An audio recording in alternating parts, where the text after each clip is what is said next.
Hey guys, and welcome to today's video. I'm Zmore the Dad in DPS, and we are going to be doing my review on Starfield today.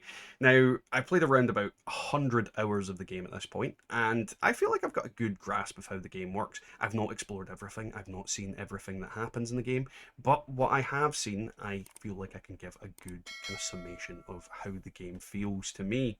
Either way, don't forget to leave a like, a comment, and subscribe. So whenever I do one of these reviews, I tend to drift towards graphics and the visuals first. And when it comes to Starfield, I'm not going to say it is the most visually impressive game I've ever came across. There are plenty of games that I would hold higher than it when it comes to how it looks. For example, Cyberpunk. I think Cyberpunk is a very, very cool and awesome looking game. But at the same time, that is very much a personal opinion. And it is a personal opinion that I've held for a very long time. That style of artwork is probably the wrong word, but that style of, you know, framing and the way the world has always been something that's been visually something I've been drawn to. I was a big fan of Blade Runner. It's a very, very good movie with very cool visuals. I loved the game Syndicate Wars. Like if there's a cyberpunk setting in a game, I very much are drawn to that. So I can't say that that's not just personal bias. One thing I will say about Starfield is it does what it does very well. When it comes to the environments that you're in, there are so many different biomes and different planets, different creatures, different people that you come across. The cities have very different feels to them. On Jemison, where you're in New Atlantis, there is that like it's like a forest city. It feels like the hub of humanity that's been established on another world. You know, tall, sprawling buildings. It feels like humanity's still trying to get shit together. Whereas you go to I forget the name of the town, but it's Cole's hometown, and it feels more like a Wild Westery cowboy style town, and that's deliberate. Like they deliberately tried to do that. I'm not going to go into all the cities and all the towns because I don't want to spoil anything for everybody, but there's a lot of different environments and a lot of different places that have a different feel to them based on the different struggles that the individuals in those towns feel. And it just feels like a diverse environment. It feels like humanity's still getting settled out in the stars. It feels that way. And the environments are beautiful. They're lush, they're vibrant, and they are various. And sometimes they're not lush and vibrant. Sometimes they're arid and inhospitable. But that's space. Like we live on a planet that is considered a Goldilocks world. We are in the just right zone. They aren't common. They are few and far between, and we are unfathomably lucky to exist. And this is the same in space. In Starfield, you want the realism to an extent. You want fantasy, you want that, but you want the realistic nature that the universe is a harsh and uncompromising mistress. And the universe should feel, to an extent, a bit empty. There's plenty of things in it if you know what you're looking for, but it is empty and solitary and quiet and muted.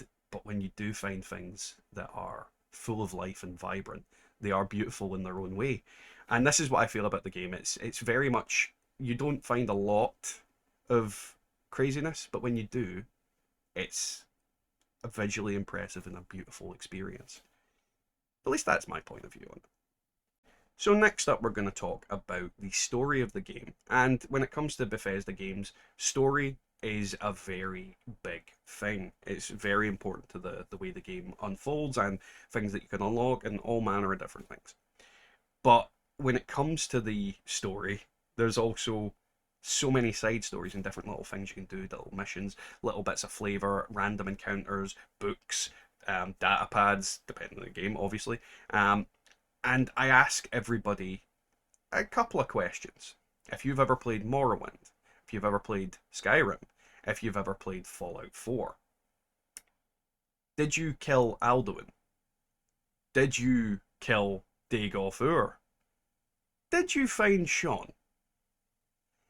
The reason I ask these questions is that in a game like Starfield, in a game like Fallout, in a game like Elder Scrolls series, you get distracted because the story's important. The story is fun, but there's so much fun and weird and wacky shit to get involved with that you get distracted for a long time. I haven't completed the story after 100 hours.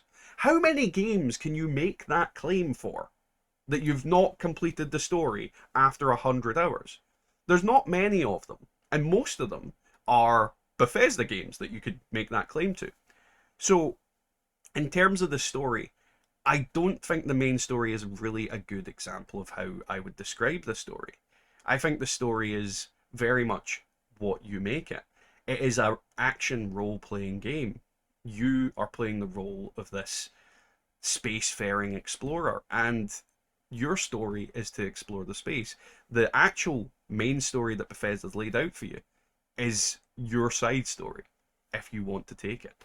And the parts of the story I have completed, the parts of where the missions, where I've done certain things, I found it pretty interesting. There's a lot of different and diverse characters. There are some storylines that I want to kill everyone because they're all terrible people and I don't like the way they talk to me and I hate their pug ugly faces. But that's part of the experience. You're not going to like everybody and sometimes you like no one. But there are a lot of people in this game to like and a lot of stories to explore and follow and do lots of different things with. And overall, I think Bethesda has knocked it out of the park with this. I don't feel like I'm driven in a set direction because I have so much to do. I have so much to explore. Who knows what I'll find? And a specific thing that really like got me here because of my nationality, because of who I am, is when I was exploring, I heard the melodic tones of a sea shanty from a ship called the Valentine. As I approached it and interacted with it, it was a Scotsman in space. We're still out there in the future. We Scottish are still taking over the stars. And it touched me a little bit because Scottish people tend to get overshadowed by Irish people quite often. There's usually a lot of Irish accents, not a lot of Scottish accents. And it sounded like a Glaswegian man to me. I think it's an American voice actor, mind you, but still, we were represented, and I felt a little bit like a nod to that. Now, next up, we're going to talk about gameplay, and we're going to divide it up into a couple of different sections because you can't really quantify it by just saying the gameplay is this. There's lots of different things to take in, and a lot of different little tidbits that will change different people's opinions. First off, I'm going to talk about the skill system, and having played all, well, not all, most of the other like Bethesda games. Most of the Fallouts and most of the Elder Scroll series. I have a decent amount of experience with the different skill systems they've used and added in the past. And while I'd say that I quite like it when they add things like stats into a game, I like to be able to make my strength a certain amount and my dexterity a certain amount, these kind of things. And the absence of that is a little bit disappointing. The way that they've approached actual in game skills I actually adore. Now, if you don't know how the skills work in the game, you obviously can put levels into certain skills, and they're divided up into four sections that have different attributes like combat, physical strength, crafting, and like ship-based stuff. And when it comes to these, you can level up the first one. That is absolutely fine. Like, no issue with that. But the subsequent levels, you have to do the thing that you're wanting to level. So, for example, if you're piloting ships, you need to take down enemy ships while flying a ship. It's not as simple as I will just dump 5 points into this and I have the best piloting ability in the game. You actually need to, in a sense, learn by doing. And what I like about this system is that it basically slows down your progression in the sense that in theory, if I really wanted to, I could just fly around in my ship and annihilate everybody early game by just leveling up. But then, when it comes to the other enemies, like the physical enemies running around on planets and things like that, I will be intrinsically weaker, even though I'm level 60, let's say. But I've got all my ship skills maxed out. So in the ship, I'm a god, but on the ground, I'm not. but you'd have to put that work into the space side of it. And that's a very, very accurate way of how things work. You don't learn how to play football or tennis by just deciding I'm better at tennis now. You you learn by doing. You get better by doing. And this I think is a really good thing. And I don't know why they've not added this sooner into their games. Learn by doing is a great way. And I think the skill system is fun, a little bit long-winded by comparison. It will take you a long time to unlock every single one of those skills, which you can unlock all of them. There is no level cap, but it does take a lot of effort and time to get there. But it is rewarding because it's not like impossible numbers. It's like destroy 5 ships, destroy 10 ships, destroy 30 ships. It's something you will get as you play through the game. Now, I'm going to combine combat and the way you move about the world is the wrong way, the universe. Um, into the same thing because the combat changes quite readily depending on your environment. And what I mean by this is different planets have different levels of gravity. And this is a fundamental fact of the universe. And I think Starfield captures this quite well because on some planets you have an Earth-like atmosphere where you are basically moving about like you would in your Skyrims, your Fallouts. Nothing's unusual. You're just running around, doing things, shooting and gunning people. But on moons and smaller worlds, you can float to an extent. And with your jump pack, or your boost pack, or whatever you want to call it, you're able to essentially, in some instances, fly. So you can sneak up on people by just dropping down on them from above and blasting their face off. And this adds like a completely different dynamic to combat in different atmospheres. Some places you are hiding behind things and using cover, and other times you are using the fact that you can get to unusual places in order to gun down enemies from different vantage points. And this adds a lot of different aspects to the game. There's also the stealth of the game. I've seen like a guy playing a stealth character, and people have made comments that he's like the John Wick of Starfield, where he's just stealthing through and then assassinating all these guys inside a compound.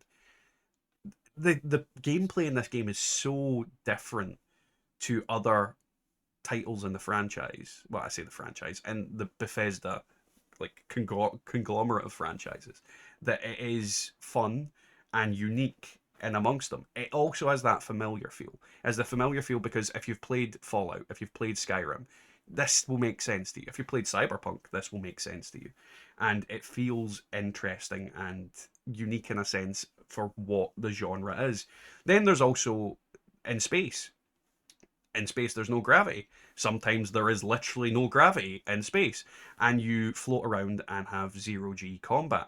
And because of that, like I've been using mainly a shotgun. If I shoot my shotgun in zero G, there is a recoil from it that will actually send me backwards because my character has no gravity and the force of the gun moves me backwards. And I find that hilarious because it adds a new dimension to it, that I need to get real close with a shotgun, get blast off a couple of rounds, or put my back against the wall before I shoot. It's it's actually interesting and well thought out. And I feel like it is a very polished system. I don't think there's any real flaws with the combat system and the way that you move about the world. You can cheese it. The more powerful you get, the more levels you unlock. You can 100% cheese the living daylights out of the movement system in the game and eventually be able to fly on higher gravity worlds. But early game, you are moving about normal and you become more and more steadily more powerful as you use your character. And it feels good. It feels interesting. Now we're going to move on to the ships, and I'm going to discuss the various aspects of the ships. First off, we'll talk about building ships. Now, when it comes to the ships that you've got in game, you can get a myriad of different ones, from finding them through quests, stealing them from planets or from enemies in space, or you can build your own. And when it comes to the building of your own ship, there are a lot of different customization options in the game that are, in some cases, just cosmetic, and in other cases, change the interior of the ship. Like, for example, if you put a module that is 5 units long that has science based stuff in it, then you'll find maybe a pharmaceutical workbench in there or a science station of some sort. Um, and these different things change the way the ship feels in the inside as well as in the outside. And you can basically customize that to any way you want. In terms of the outside side of it, we have people who've made the Millennium Falcon or the Magic School Bus, two completely different spectrums of it. I'm fairly certain I've seen a Thomas the Tank Engine as well. So with the creativity of the community that plays these games, especially if you've played Fallout 4 and Fallout 76, you'll know that they've made some crazy ass camps in those games that have different visuals and different feels to them. And I'm feeling the same thing with the ships. You could make the most ludicrously designed ship in the galaxy, but it's still powerful as hell. Now, when it comes to the maneuverability and the way the ships work, obviously this changes depending on the parts that you use, but the way the ship combat and the ship flight system feels is quite simple and easy to get a grasp of. And I've not played a huge amount of spacefaring games. I played No Man's Sky. I've also played like Rogue Squadron back in the day. So I have played games where you're flying about and shooting things and things like that. And I feel like the combat system in this is it's fun. I wouldn't say it's the most complicated and rewarding thing in terms of spacefaring combat that I've ever experienced, but it is fun and it is easy to pick up. And because it's not the biggest part of the game, I feel like it needs to be too not too complicated. This might change when people add mods in and make it maybe a lot more complicated, but we'll see what happens with that. But I found it interesting. And the thing with the combat is you can customize your ship so that it doesn't outright destroy ships right away. You could make it so it disables their engines, and then you board them. And when you board them, you go in, you kill the people aboard, steal their ship, and sell their ship. There's loads of different aspects of what you can do with this ship system, and I find it fun. Then we go into the exploration aspect of you flying from planet to planet to planet to planet. Now, I'm going to flat out say this is possibly one of the more tedious factors. There are loading screens in the game. I don't think it's as big a problem as has been made out. I think Starfield has a lot of people who are just nitpicking about specific things for no reason. Loading screens have been in games for years, and yeah, loading screens aren't fun, but at the same time, sometimes you need loading screens in games, and sometimes they hide loading screens behind visuals that you don't realize are loading screens, but they're still loading screens there. It's just doesn't look like one. And while Starfield maybe could have done that, do I really care if they added like it's more development time to make a loading screen that looks like it's not a loading screen than it is to just put a dang loading screen. It's the same amount. I'm sitting there for the same amount of bloody time.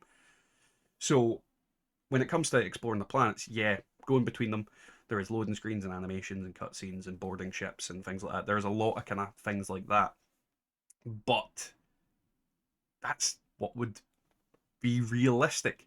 I mean, people are always talking about immersion and things like that. And realistically, you're going to have to wait while you board a ship. You're going to have to wait while you fly down to a planet. You're going to have to wait while you fly to another planet. It isn't like you just beep, you're not Goku in Dragon Ball where you can just go beep and appear somewhere else. So there is that aspect of it. It's a little bit tedious, but when you get to do the gameplay parts, and sometimes you spend hours on one random world for no reason, because you were chasing some freaking space, I don't know, dinosaurs, or you were trying to hunt down space pirates, you kind of forget about the loading screens because you got distracted by something else.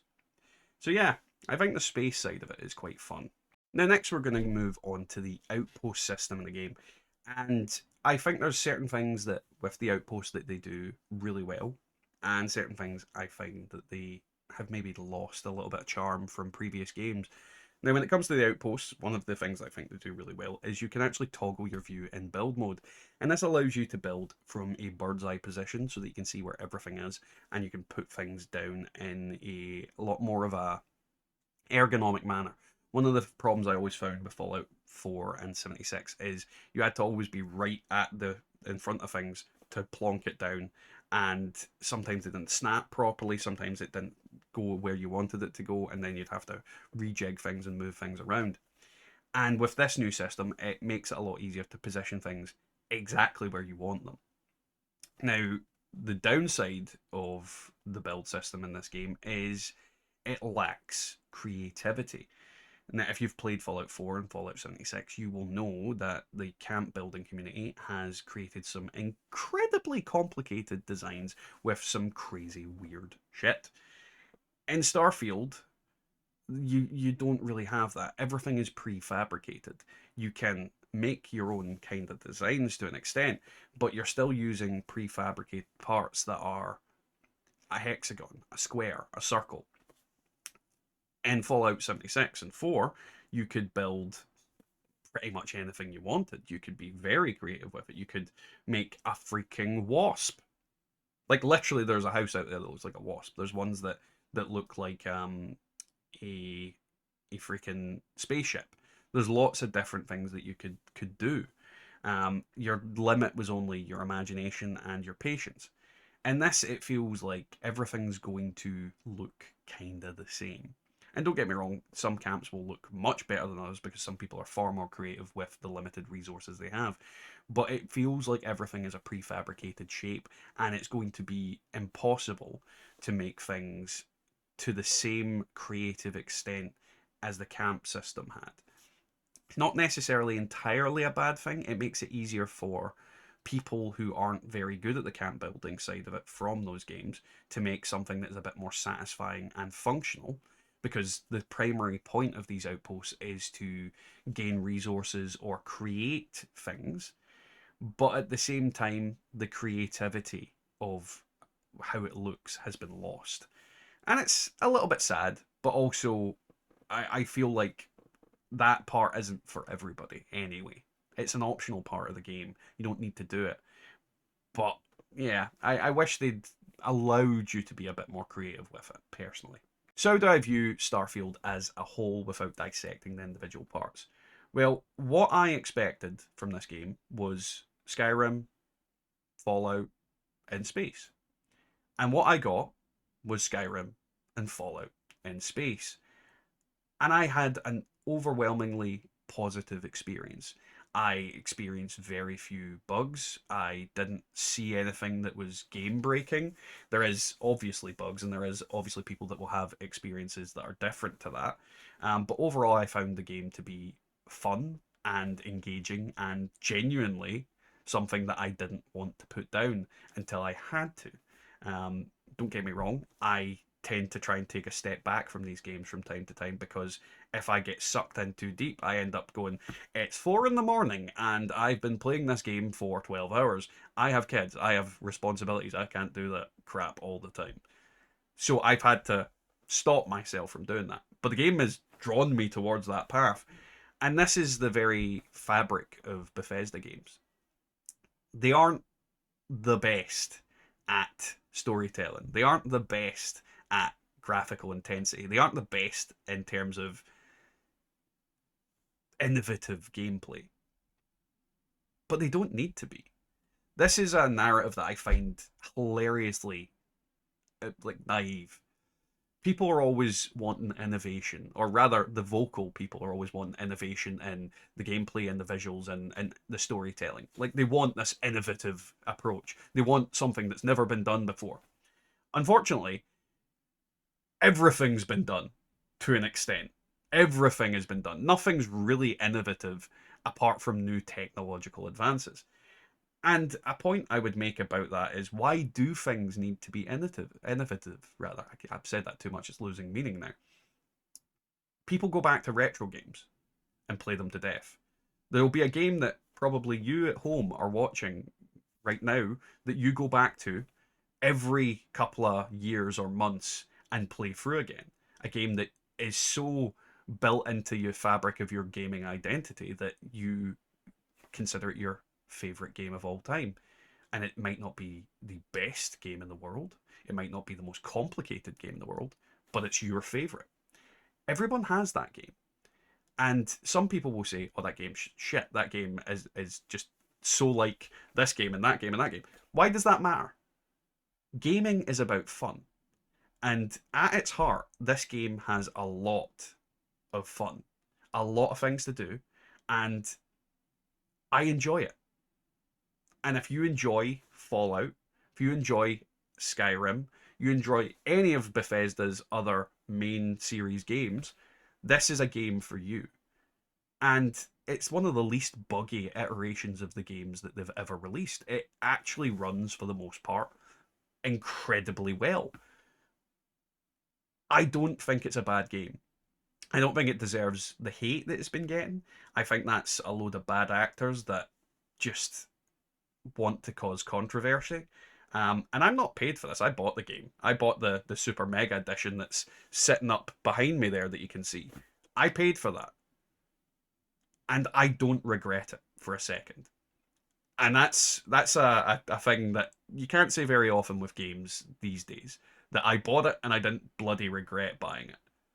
Either way, guys, what's your opinion? If you have any things to say about Starfield, leave them down in the comments below. I'm more than happy to interact with you guys and find out what you've had that's been a problem or what you've really enjoyed about the game.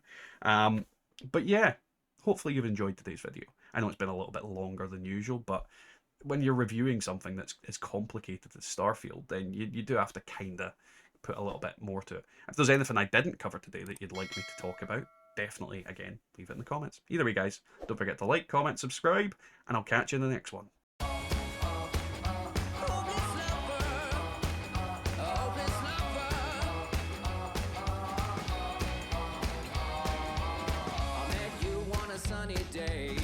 Right there, you took my breath away. Young and pretty, was it just a dream? The next day, you called me up. You told me I'm your little buttercup. You came over and you fell into my arms. Well, I know what I